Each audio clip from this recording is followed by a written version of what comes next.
dilemma. He's on the verge of stardom in the United States with a projected TV series on the horizon, but he's just achieved superstardom as a film actor here in Hong Kong. So what does he choose, the East or the West? It's the kind of problem most budding movie actors would welcome. It's the Pierre Burton Show, the program that comes to you from the major capitals of the world.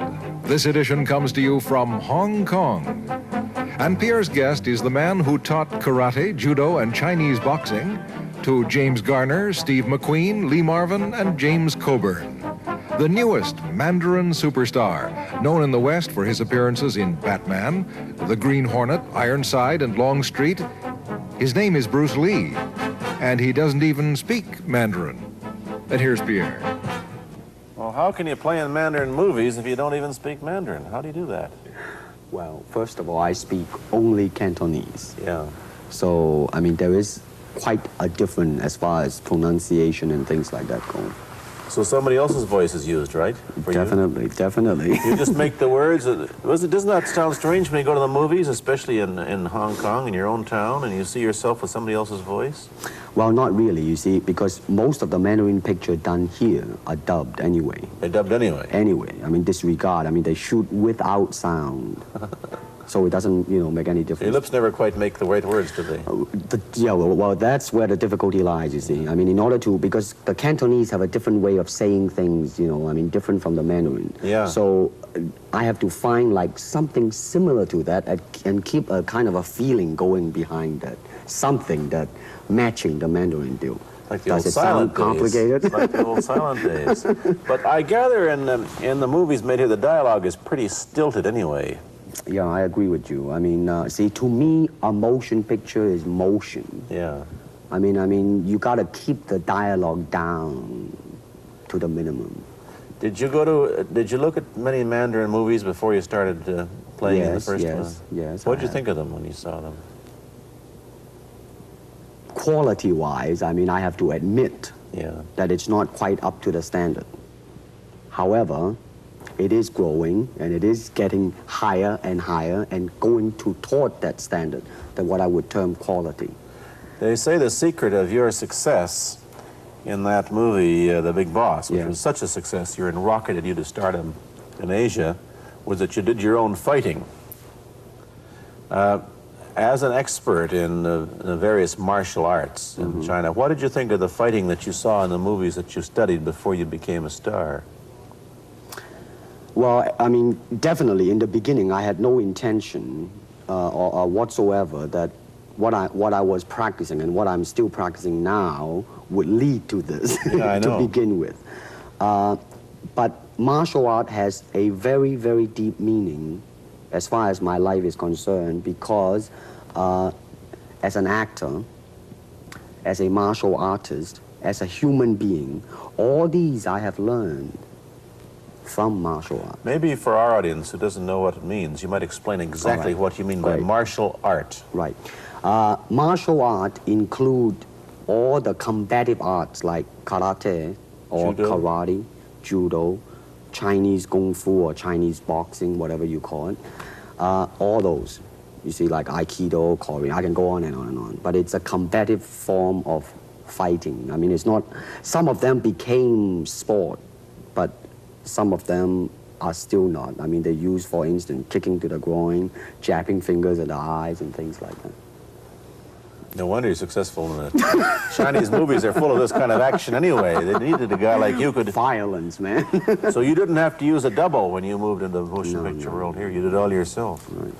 Can you break 5 or 6 pieces of wood with your hand or your foot? I'll probably break my hand and foot.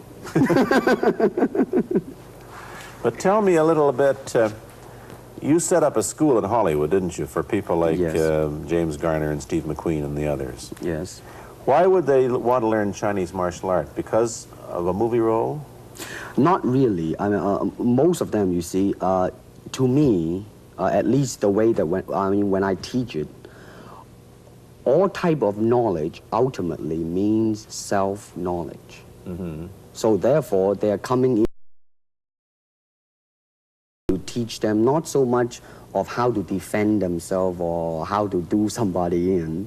Rather, They want to learn to express themselves through some movement, be it anger, be it determination, or whatsoever. So in other words, what I'm saying, therefore, is that he is paying me to show him in combative form the art of expressing the human body. Which is acting, in a sense, isn't it? Well, or it would be a useful tool for an actor to have. It's, I mean, it might sound too philosophical, but it's acting or acting unacting, if you... You've lost me. I have, right? So what I'm saying, actually, you see, I mean, it's a combination of both. I mean, here it is the natural instinct, and here is control. You are to combine the two in harmony. Not, if you have one to the extreme, you will be very unscientific. If you have another to the extreme, you become all of a sudden a mechanical man, no longer a human being. So it is a successful combination of both. So therefore, it is not only, I mean, so therefore it's not pure naturalness or unnaturalness. The ideal is unnatural naturalness or natural unnaturalness. Yin yang, eh? Right, man, that's it. One of your students, James Coburn, played in a movie called Iron Man Flint, in which he used karate. Is that what he learned from you? He learned it after. Oh, he went... oh, yeah. After he played in Iron Man. Right, right. You see, actually, I do not teach, karate, because I do not believe in styles anymore. I mean, I do not believe that there is such thing as like Chinese way of fighting or the Japanese way of fighting or whatever way of fighting, because unless human beings have 3 arms and 4 legs, we will have a different form of fighting. But basically, we have only 2 hands and 2 feet. So styles tends to not only separate man, because they have their own doctrines, and then the doctrine became the gospel truth, that you cannot change, But if you do not have styles, if you just say, well, here I am, as a human being, how can I express myself totally and completely? Now, that way, you won't create a style, because style is a crystallization, I mean, that way, it's a process of continuing growth. You talk about Chinese boxing. How does it differ from, say, our kind of boxing? Well, first, we use the feet. That's and then start. we use the elbow. And you use the thumb, too? You name it, man. We use it all. You have to, you see, because, I mean, that is the expression of the human body. I mean, everything, I mean, not just the hand.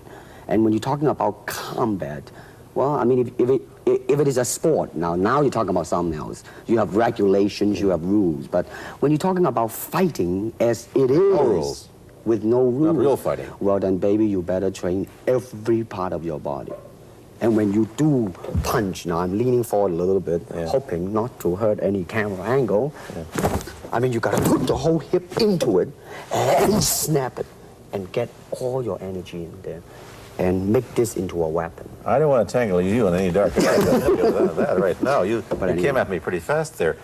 What is the difference between Chinese boxing and what we see these young men doing at 8 o'clock every morning on the rooftops in the parks called shadow boxing, which they're always... Well, actually, you see, that is part of Chinese boxing. It is. There are so many schools, different Everybody schools. here seems to be, going like this all the time. Well, that's good. I'm very glad. I'm very glad to see that, because at least somebody is caring for their own body, right? Yeah. I mean, that's a good sign. Well, it's a kind of a slow form of exercise, which is called Tai Chi Chuan. I'm speaking Mandarin just now. Yeah. Cantonese, Tai Chi Chuan, okay? I see. And it's more of an exercise for the elderly, not so much for the young. Give me a demonstration. Show me. Can you do a little bit of it? Just so hand-wise, it's very slow. Oh, is it? And you push it out, but all the time you are keeping the continuity going. Bending, stretching, everything, you just keep it moving. It's like a ballet dancer there. Yeah, it is. I mean, to them, you see, the idea is running water never grows stale. So you got to just keep on flowing. Of all your students, famous, James Garner, Steve McQueen, Lee Marvin, James Coburn, Roman Polanski, which was the best, who adapted best to this Oriental form of exercise and defense? Well, depending, okay? Now, as a fighter, Steve McQueen, now, he is good in that department because that son of a gun got the toughness in him. Yeah, I see it on the screen. I mean, he would say, all right, baby, here I am, man. You know, and he'll do it. Yeah. Now, James Coburn is a peace-loving man. Yeah, I met him. Right? I mean, you've met him. I mean, he's really, really nice. I mean, super mellow and all that. I mean, you know, I mean, now, he appreciates the philosophical part of it. Therefore, his understanding of it is deeper than Steve. So it's really hard to say. You see what I'm saying now? I see. I mean, it's different. So that's, I mean, depending on what you see in it.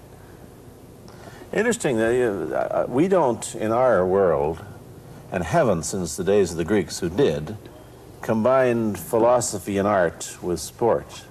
But quite clearly, the Oriental attitude is that the three are facets of the same things.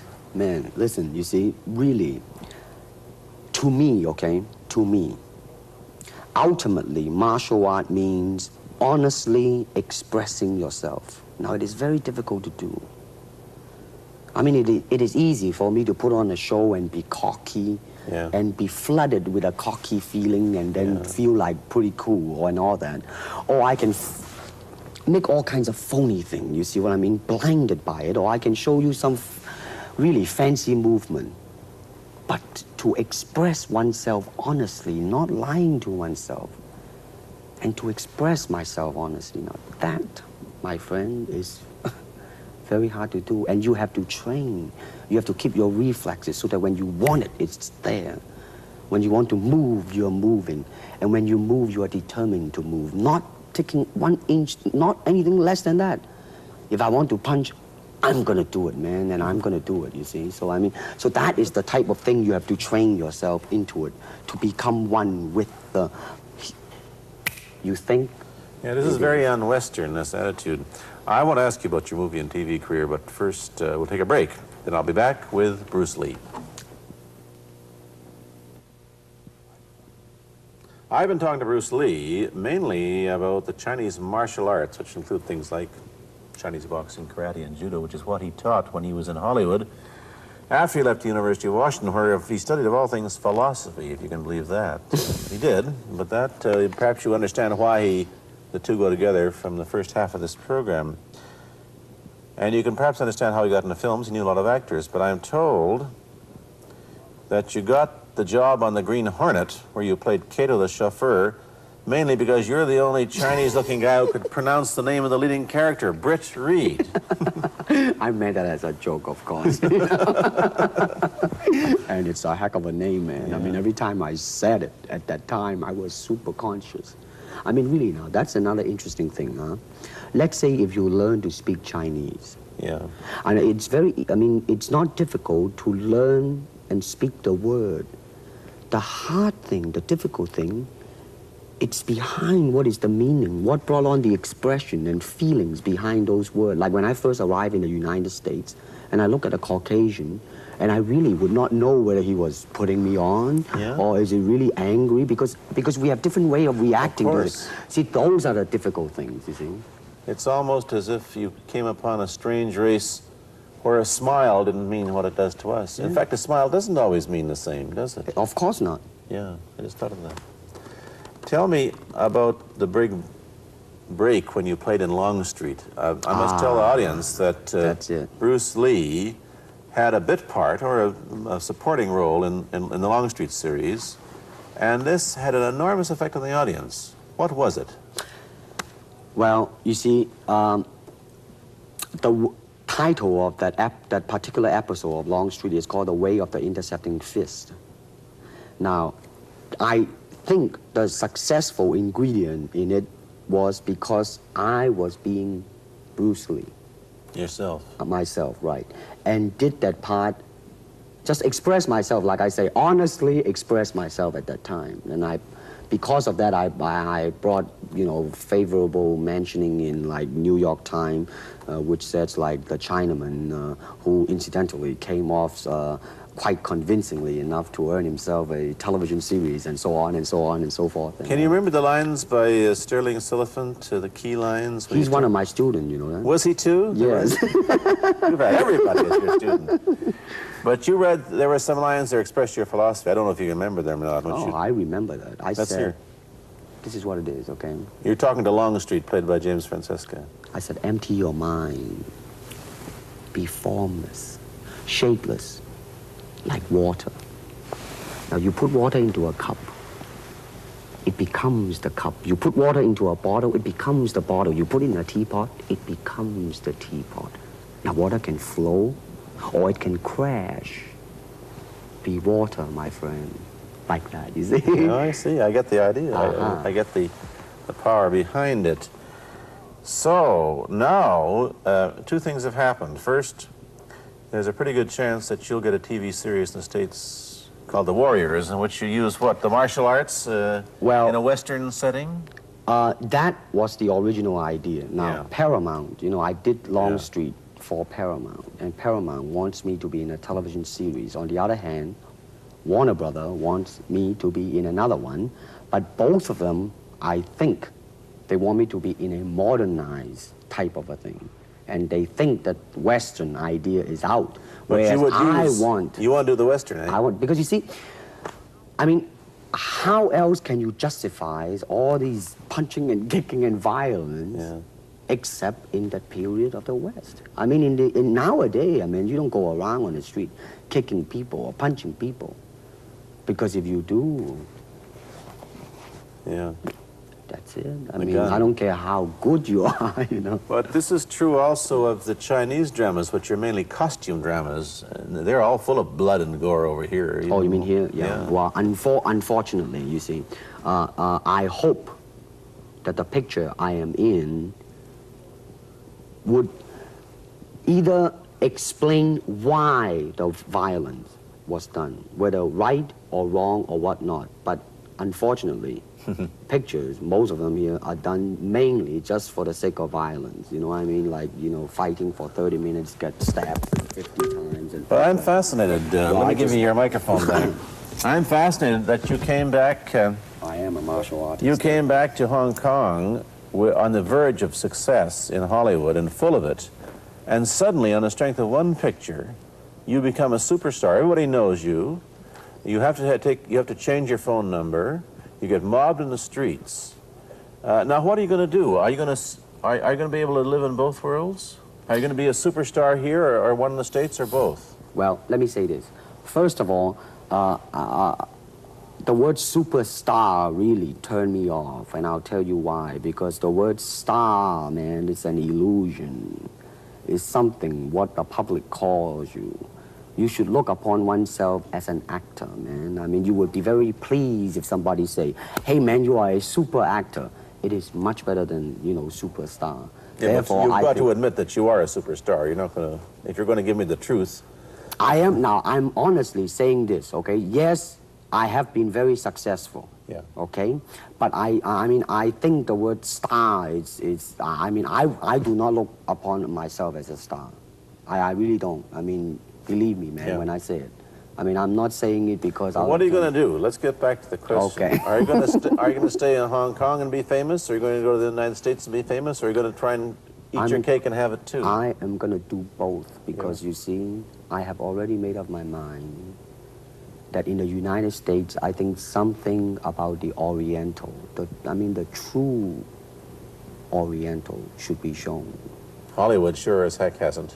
You better believe it, man. I mean, it's always that pigtail and bouncing around, chop, you know, with the eyes slant and all that.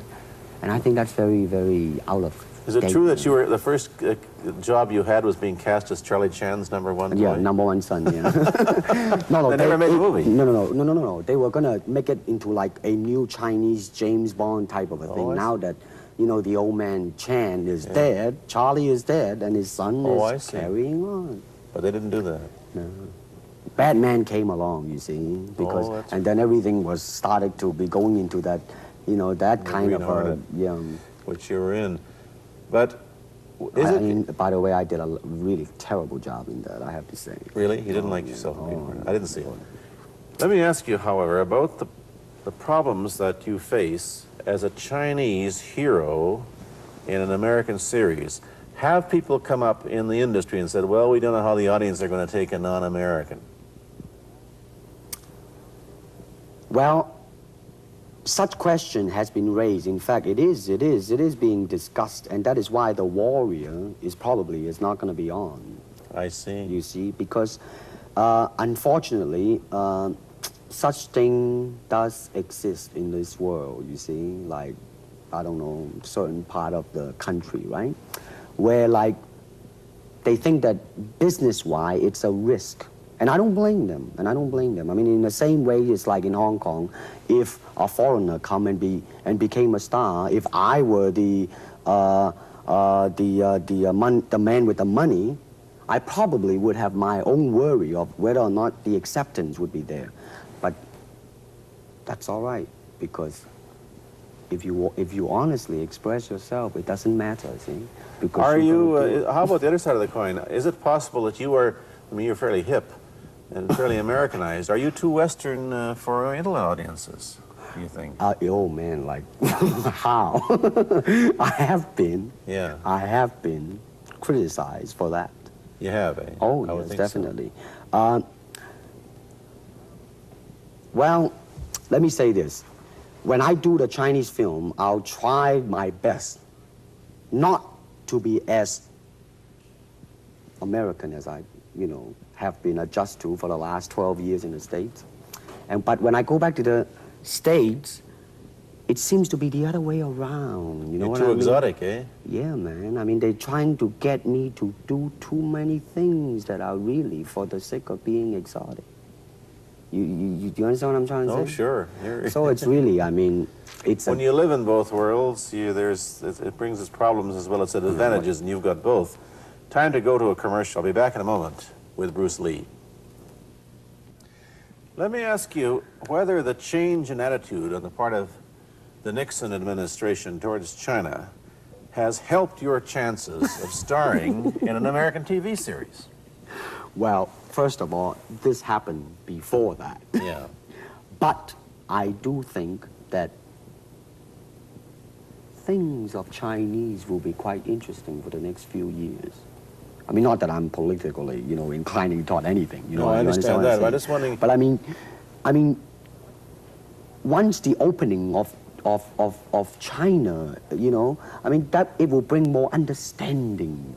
Yeah. More things that are, hey, like different, and maybe in the contrast of comparison, some new thing might grow. So therefore, I mean, it's a very rich period to be in. I mean, like if I were born, let's say, 40 years ago. Yeah. If I have a thought in my mind, I said, boy, I'm gonna star in a movie or star in a television series in America. Well, that might be a vague dream, but I think right now, maybe, man. You still think of yourself Chinese, or do you ever think of yourself as North American? You know what I want to think of myself? As a human being. Because, I mean, I don't want to sound like, as Confucius say, but under the sky, under the heaven, man, there is but one family. It just so happened, man, that people are different. Okay, we got to go. Thank you, Bruce Lee, for coming here. Thank you for Pierre. watching. Thank you. You've been watching Bruce Lee on The Pierre Burton Show, a half-hour program of conversation, opinion, and debate. This is Bernard Cowan speaking.